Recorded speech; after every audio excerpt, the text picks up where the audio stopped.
So I wanted to make this video for people who suffer from hyperhidrosis or may know someone who suffers from it. I want to give advice and ways of understanding what hyperhidrosis actually is, because a lot of the information out there is completely clueless, and a lot of the time if you discuss it with doctors, they just outright state, we don't really know what causes it, and have a very poor understanding and offer literally zero insight. Quite honestly, it's pathetic. Yet some of these same doctors will attempt to treat it by simply going through the approved list of things available at that time. How can you truly treat or cure or deal with something you don't actually understand?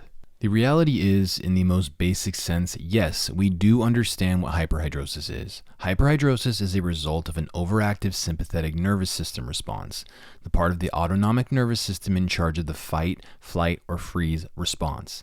This is the entire theory as to why the surgery for hyperhidrosis, ETS, endoscopic thoracic sympathectomy, even exists in the first place. I had the surgery and it has utterly destroyed my life, so I want to warn and educate people. It has severely messed up my body's thermoregulation, my ability to process stress, ability to exercise, how I feel in my body, my ability to feel emotions of excitement and adrenaline, which takes place through the sympathetic chain, which the surgery damages. I am not exaggerating at all. Amputating nerves off your literal spine is not a viable option in my expert opinion and direct life experience of this. I live it every day, every second. I have more detailed videos on my channel as to what happened to me as a result and scientifically why mutilating that part of the body is insane.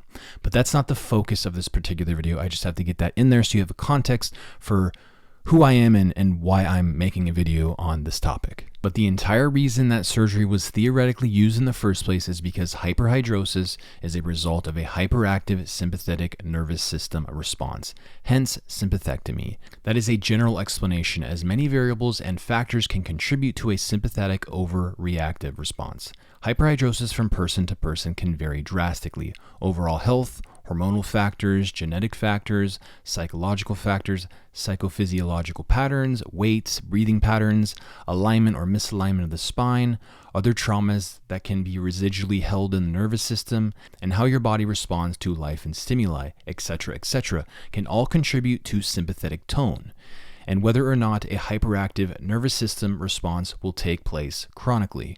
What I'm offering with this video is really an understanding rather than an outright cure, because things are more complex than that. I'm not here to tell you to potentially put carcinogenic chemicals on your lymph nodes and skin either.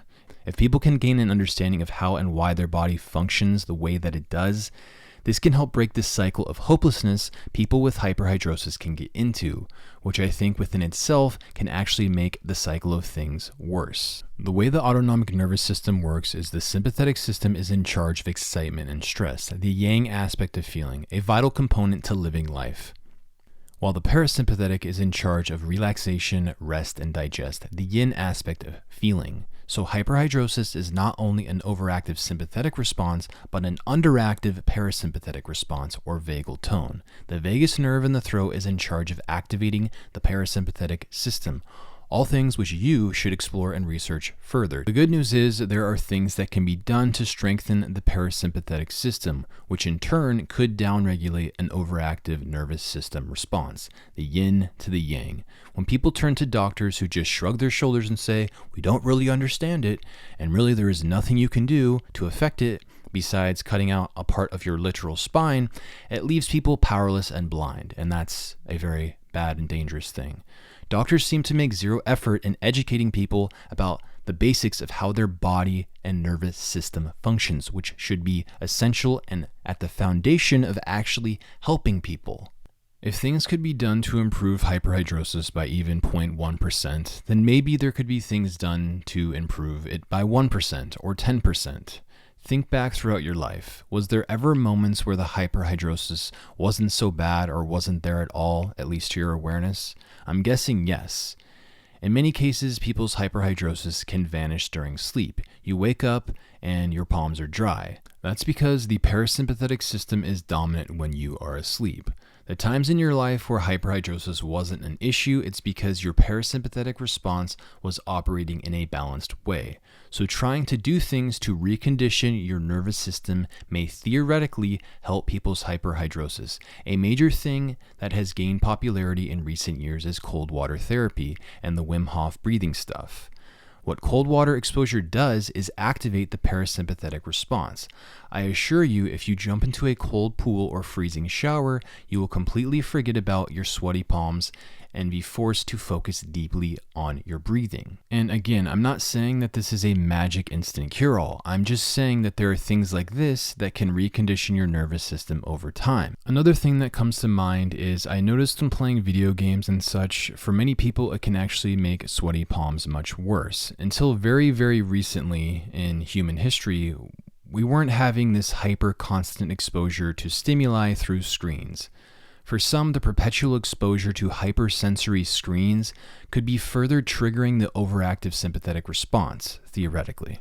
So just in general, I think it's a healthy decision to completely detach and reset from time to time from the synthetic stimulation screen world, because our nervous systems weren't really designed to be interacting with this 24 hours a day like a lot of people are. So it's not a one-size-fits-all or a magical cure, but if people can be given the understanding that there are things that can be done to recondition the body's nervous system, maybe people for themselves can find ways to actually help themselves. Breathing, alignment of the spine, the proper flow of energy that meditation and yoga revolve around, all of these things are designed to downregulate the sympathetic stress response, which is the goal. And really that's the goal for dealing with all types of disease. And even just psychologically, just being upfront with people and not trying to hide the hyperhidrosis, I also think can be potentially helpful. In today's social media world, people are more aware than ever of different health issues that people have, and more empathetic than ever. Feeling like you're not constantly running from yourself in turn can also help the parasympathetic response. And this is not just a psychological thing, it is a psychophysiological thing that is ingrained into the automatic patterns of your body that extend far outside of just your brain. The reason some social situations can be exacerbated by hyperhidrosis is because of the overactive sympathetic excitatory response. And I know I'm like a broken record repeating it, but that's what this all comes down to. If we can start to identify different nervous system states and maybe why hyperhidrosis is better or worse in particular states of being or states of mind, even if it's just 1% or 0.01%, it can be helpful. And in general, improving any area of your life that you can, I feel can be indirectly helpful to hyperhidrosis. Turn your focus on things you can improve and can change. In these states of mind, hyperhidrosis becomes less relevant. The more you can get into those mindsets where you have more coherency with your life, the less it will have power over you, even if it's still there in some sense. Again, all this might not be helpful to some people, but to others it could be a miracle. It's about not limiting yourself and not being too attached to your assumed belief around hyperhidrosis. Even if it's just a form of acceptance in your mind, that can lift a weight off of your shoulders. Our conditioned beliefs over time are literally built into our bodies and nervous systems through the autonomic nervous system. So finding subtle ways to play with that helps you to see that there are things that you can do to change how you feel. And over time, that could be reconditioned into a more balanced nervous system response, at least to some degree. Like, there are literal monks who can meditate and cause their body to generate heat in specific areas in extreme cold, or consciously control the flow of blood in parts of their body, gaining full control over the autonomic functions of the body. They are doing this by connecting to their autonomic nervous system, the sympathetic and parasympathetic response. So finding ways yourself to do this on a much smaller scale might be possible, theoretically. Or not, who knows? There's tons of information out there on this topic, so it can be very different from person to person, and what works for one person might not work for another, so just try different things. That's just my thoughts on the topic, given my life was taken from me via that insane surgery ETS, and I'm not exaggerating. I live in literal perpetual torture, 100 billion times worse than the sweaty palms that I had before, and I was not warned about it at all. People damaged by this surgery need serious help. It's absolutely horrendous what they're getting away with.